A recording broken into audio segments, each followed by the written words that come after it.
देखिए, आज हम समस्त विद्यार्थी शिक्षा जगत से जुड़े तमाम ऐसे लोगों को जो हमारी विचारधाराओं से जुड़े हैं या हमको जानने वाले हैं, ऐसे तमाम लोगों को रक्षाबंधन के पावन पर्व पर एक बार अंतर्मन से मैं समझकर ऐसी विचारधाराओं को इसका हार्दिक अभिनंदन वंदन करते हुए रक्षाबंधन के पावन पर्व एवं भाई बहन के प्रेम प्यार स्नेह को बराबर निरंतर जीवित बनाए रखने की चेष्टा से इस त्योहार के उपलक्ष्य में सभी लोगों को हार्दिक अभिनंदन वंदन करते हैं और चाहते हैं कि यह पवित्र त्योहार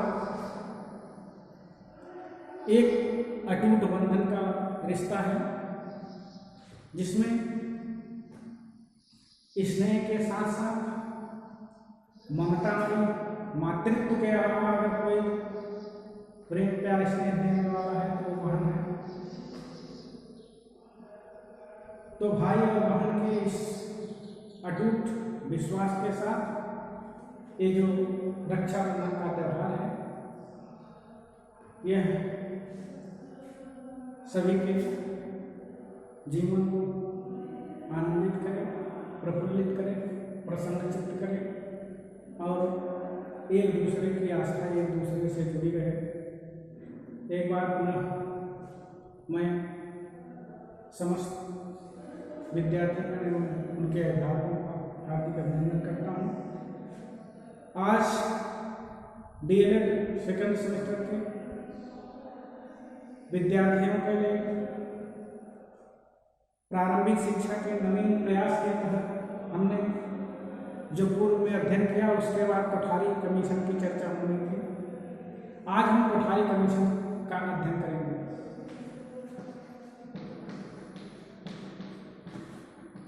कोठारी कमीशन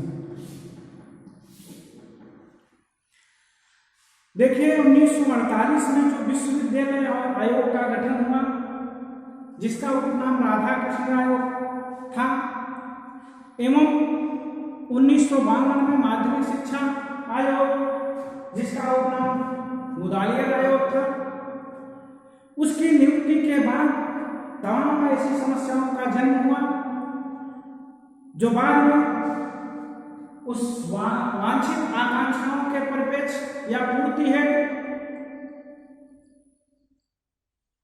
दोनों आयोग जो हमने पूर्व में बताए वो एकांगी थे, अर्थात इस शिक्षा को एक ही पक्ष की तरफ ध्यान देने का प्रयास करते थे।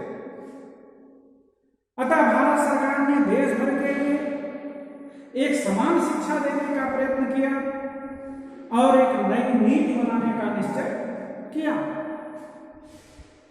रही बात उसको निश्चित करने के लिए 14 जुलाई 1964 को डॉक्टर दौलत सिंह कोठारी अर्थात डीएस कोठारी जो विश्वविद्यालय अनुदान आयोग के अध्यक्ष थे के नेतृत्व में राष्ट्रीय शिक्षा आयोग का गठन किया गया। कब किया गया? 14 जुलाई 1964 में कोठारी कमीशन अर्थात कोठारी आयोग का गठन किया गया। अर्थात दौलत सिंह कोठारी के नाम से ही इसका नाम कोठारी आयोग पड़ा। नवीन परिप्रेक्ष्य में संस्तुतियां देने हैं अध्यक्ष के रूप में डीएस कोठारी की नियुक्ति की गई। उनके साथ 17 सदस्यीय कमेटी भी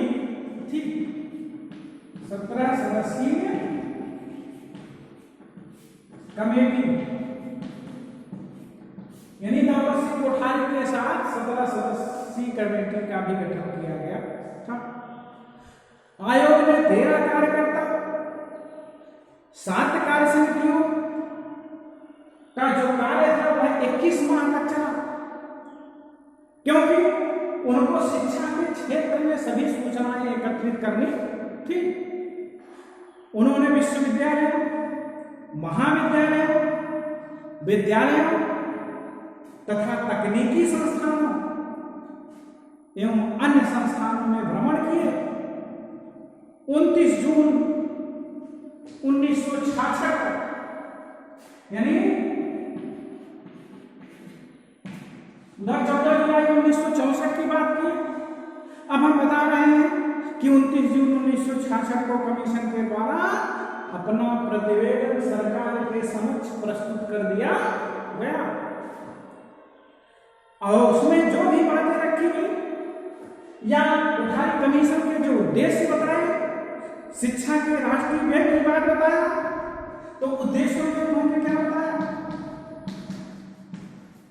उद्देश्य उनका प्रमुख उद्देश्य यह था कि शिक्षा द्वारा उत्पादकता में वृद्धि होनी चाहिए। जो भी प्रोजेक्ट तैयार हो, जो भी शिक्षा में उत्पादकता है, उसमें वृद्धि होनी चाहिए। दूसरी बात बताया गया कि शिक्षा द्वारा सामाजिक तथा राष्ट्रीय एकता को सुदृढ़ एवं मजबूत बनाने का उद्देश्य बताया। तीसरी बात बताया शिक्षा द्वारा लोकतांत्रिक मूल्यों का विकास होना चाहिए, क्योंकि जब तक शिक्षा द्वारा लोकतांत्रिक मूल्यों का विकास नहीं होगा तब तक शिक्षा एकांगी समझी जाएगी। अगली बात उसने बताया शिक्षा द्वारा राष्ट्र के आधुनिकीकरण करने की बात बताया कि शिक्षा द्वारा राष्ट्र का आधुनिकीकरण भी हो सकता है। जो पाश्चात्य विचारधाराओं से जुड़े तमाम ऐसे विवादों से घिरे ऐसी समस्याओं को पैदा कर रहे थे, उसको मूल रूप से उखाड़ फेंकने का प्रयत्न किया गया और शिक्षा को राष्ट्रीय चेतना के प्रति समर्पित करते हुए आधुनिकीकरण की योजना तक ले जाने का काम किया। अगली बात बताया कि शिक्षा द्वारा सामाजिक, नैतिक एवं आध्यात्मिक मूल्यों का विकास होना चाहिए, क्योंकि जब तक भारत के अंदर सामाजिकता, नैतिकता और आध्यात्मिकता का विकास नहीं हो पाएगा तब तक वह पूर्ण रूप से शिक्षा के प्रति सचेत नहीं हो पाएगा। ये तो शिक्षा का राष्ट्रीय लक्ष्य था या कोठारी कमीशन का उद्देश्य।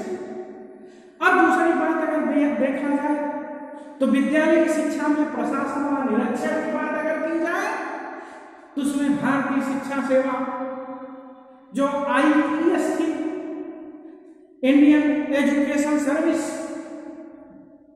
उसको बढ़ावा देने की बात आई कि इसका प्रारंभ होना चाहिए और राज्यों द्वारा शिक्षा सेवा प्रारंभ होना चाहिए, अर्थात इंडियन एजुकेशन सर्विस के साथ साथ स्टेट एजुकेशन सर्विस भी लागू होना चाहिए या प्रारंभ होना चाहिए।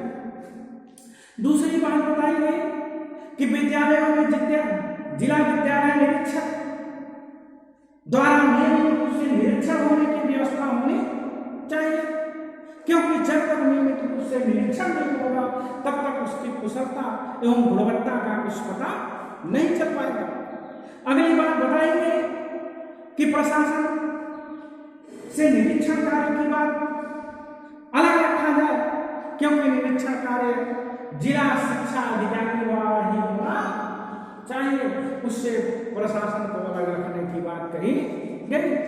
क्योंकि इन तमाम परिस्थितियों में अगर देखा जाए तो शिक्षा में कोठारी कमीशन ने अपने नए उद्देश्यों को जोड़ने का प्रयत्न किया।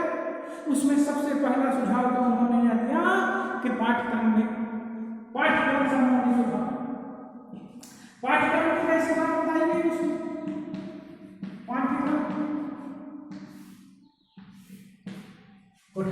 कमीशन ने जो पाठ्यक्रम संबंधी सुझाव दिए उसमें सबसे पहली चीज बताया गया कि अगर पूर्व प्राथमिक स्तर पर देखना हो, यानी प्राथमिक के पहले पूर्व प्राथमिक स्तर पर अगर बात करने की हो बात आए तो खाने व पहनने का कौशल होना चाहिए।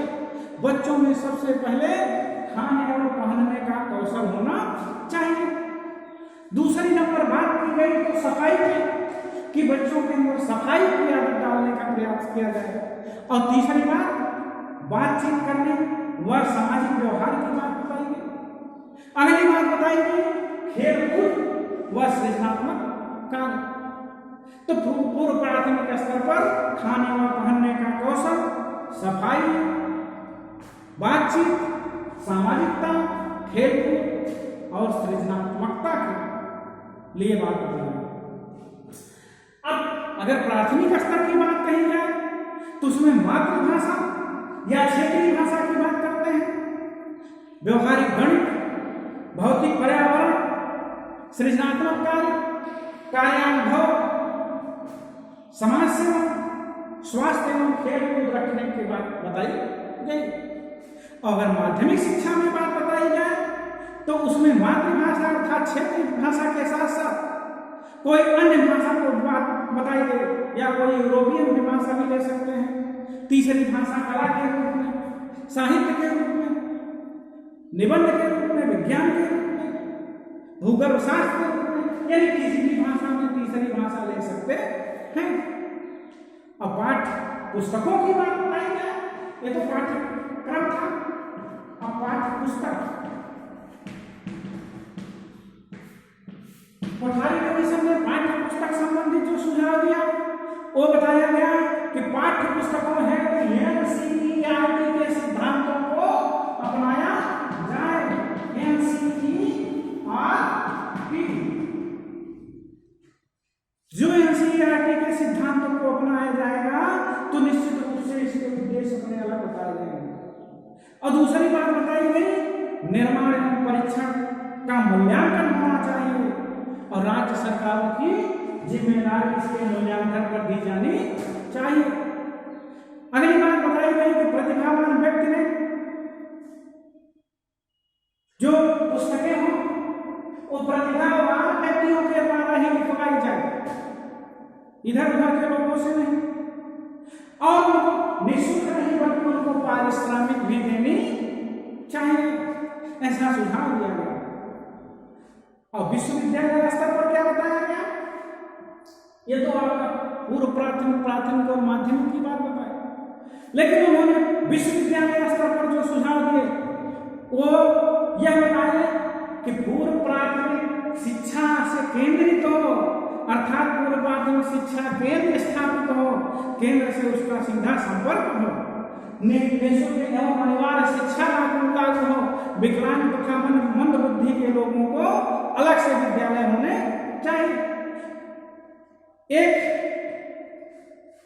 किलोमीटर के अंदर एक प्राइमरी,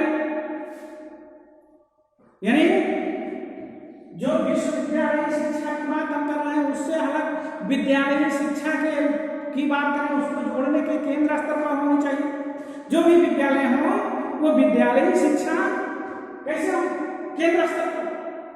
अभी हम पूर्व प्राथमिक और माध्यमिक की बात कर रहे हैं, क्योंकि उसमें बताया गया कि पूर्व प्राथमिक केंद्र स्थापित हो, और दूसरी बात बताया कि निःशुल्क एवं अनिवार्य शिक्षा लागू हो, और तीसरी बात बताया गया कि मंद बुद्धि के बालकों के लिए अलग विद्यालय हो। अगली बात बताया गया कि लड़कियों के लिए स्कूल खुले, छात्रवृत्ति की व्यवस्था की जाए और छात्रावास का भी प्रयोग किया जाए या छात्रावास भी बनना चाहिए। शिक्षा के लिए लोगों को तैयार किया जाए, बालिकाओं के अलग से विद्यालय खोलने की जरूरत न पड़े, दोनों साथ साथ पढ़ सके। और उस समय कोठारी कमीशन ने सुझाव दिया था कि प्रत्येक 1 किलोमीटर पर एक प्राथमिक विद्यालय और प्रत्येक 3 किलोमीटर पे मिडिल स्कूल होना चाहिए, अर्थात जूनियर हाई स्कूल होने चाहिए। ये था आपका प्राथमिक और माध्यमिक शिक्षा। और विश्वविद्यालय स्तर पर अगर बताया गया तो विश्वविद्यालय पर बताया स्तर पर बताया गया कि यूजीसी के मानक के अनुसार, अर्थात विश्वविद्यालय अनुदान आयोग के को और दृढ़ बनाया जाए और सशक्त बनाया जाए और मजबूत बनाया जाए। अनुदान के अलावा निरीक्षण का भी अधिकार उसको दे दिया जाए, क्योंकि वो अनुदान दे रहा है तो उसका निरीक्षण भी करे। उच्च अध्ययन केंद्र की भी स्थापना करने का सुझाव कोठारी कमीशन ने दिया और विश्वविद्यालयों को अनुसंधान की स्वतंत्रता दी जानी चाहिए कि विश्वविद्यालय स्वतंत्र हो जाए, वो अनुसंधान कार्य करवाना शुरू करें। विश्वविद्यालयों को अधिक से अधिक स्वायत्तता मिलनी चाहिए, क्योंकि अगर उनको स्वायत्तता नहीं मिलेगी तो आने वाले समय में कहीं न कहीं उनकी कमजोरी आ जाएगी, समस्याएं आ जाएगी। और दूसरी बात आ गई महाविद्यालयों, स्वायत्त महाविद्यालयों की बात की गई कि महाविद्यालय बनवाए जाए, स्वायत्त महाविद्यालय बनवाए जाए, अंतरराष्ट्रीय स्तर पर अध्यापक रखे जाए, क्योंकि शोध कार्य है अगर अंतरराष्ट्रीय स्तर पर विद्यार्थी अगर अध्यापक नहीं रखे जाएंगे तो शोध कार्य करना कठिन हो जाएगा। और शिक्षा के माध्यम की बात कही जाए विश्वविद्यालय स्तर पर तो उन्होंने बताया कि स्नातक स्तर पर क्षेत्रीय भाषा और परास्नातक स्तर पर कैसी भाषा होनी चाहिए, इंग्लिश यानी अंग्रेजी भाषा होनी चाहिए। स्नातक स्तर पर क्षेत्रीय भाषा मातृभाषा और परास्नातक स्तर पर अंग्रेजी भाषा होनी चाहिए। अगली बात उन्होंने बताया कि जो खर्च की बात आया, शिक्षा में खर्च कहां से कैसे आएगा, तो उन्होंने बताया कि शिक्षा के लिए खर्च केंद्र सरकार अपने बजट के 6% शिक्षा पर ही खर्च करेगी। 6% शिक्षा खर्च किसमें कौन केंद्र सरकार, केंद्र सरकार अपने खर्च का 6% काट करके शिक्षा पर करें, ये सुझाव दिया गया था। और पॉलिटेक्निक विद्यालय खोले जाए, क्योंकि उसमें अगर जरूरत पड़ेगी तो कृषि की शिक्षा भी दी जा सकती है। और व्यवसायिक और तकनीकी शिक्षा की भी बात बताई गई उसमें कि जूनियर टेक्निकल स्कूलों में टेक्निकल हाई स्कूल खोले जाए और जो जूनियर है उसको टेक्निकल हाई स्कूल में कन्वर्ट कर दिया जाए, बदल दिया जाए। ये तमाम परिस्थितियां पॉलिटेक्निक कॉलेज केवल औद्योगिक क्षेत्रों में ही खोले जाए, क्योंकि उसको करने के तत्काल बाद उनको वो व्यवस्था मिले।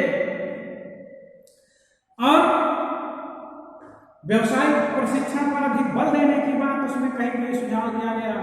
इंजीनियरिंग में स्नातकोत्तर की बात अगर आए तो उनमें बताया जाए कि ऐसे लोगों को प्रवेश दिया जाए जो बीई हो, बीई अर्थात इंजीनियरिंग में स्नातकोत्तर के लिए बीई अनिवार्य कर दिया गया। अब बात आई कोठारी आयोग की सिफारिश तथा मूल्यांकन। सिफारिश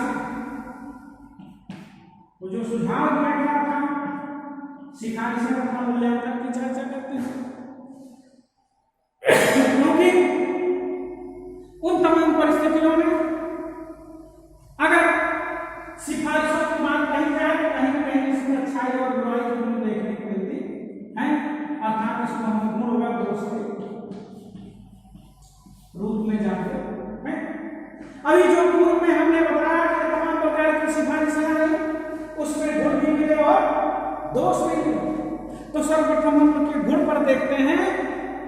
पूरे देश में एक समान शिक्षा की संरचना पर बल दिया है तो गुण अच्छाई, राष्ट्रीय लक्ष्यों पर ध्यान दिया गया है इसकी अच्छाई अर्थात गुण है।